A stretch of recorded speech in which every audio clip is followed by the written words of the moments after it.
Nii, tere tulemast kanalile. Seekord me Nissaniga ei tegele. Bemmiga me ka ei tegele. Seekord ma räägin omal vanadest välgedest, mis mul siin oma Mersu ajast alles on jäänud. Sain need siis soetatud kuskilt Elva lähedalt.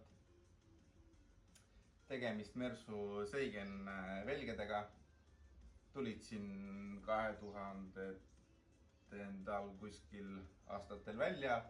Üldjuhul Mersul V220 äkki S600-stel ja arvatavasti mingi S-klassi kupeedel ka.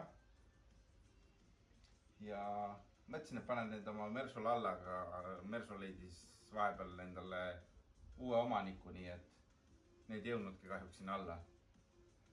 Aga neid ma ei raatsinud kaasa anda, seepärast need on mu lemmikud. Üks lemmikutest siis. Ja nad on jäänud mul siia garaažinurka seisma.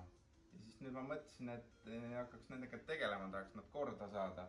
Kuna oli nii palju korrosiooni värki siin peal ja lakk oli koordunud ja kroom oli haihtunud. Et lihvin ära, värvin ise ära või nii-öelda kroomitan kuidagi.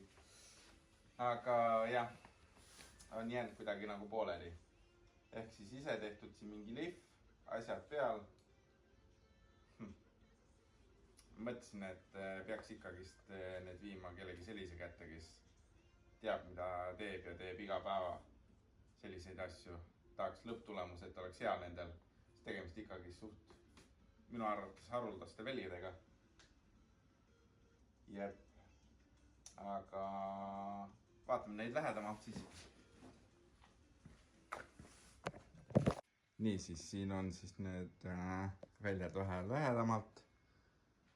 Sain need siis lihvitud, särki-värki. Tegelikult väga hullu ei ole, võtsin siis selle maha. Siin on näha juba, et metall paistab. Sealt läksin natuke liiga lähedale.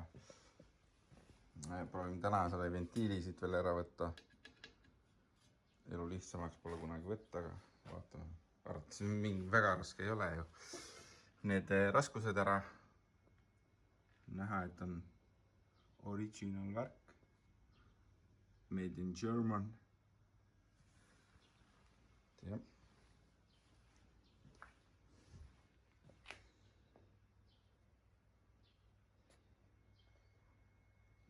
Meil on üks printsess ka siin garaažis abis.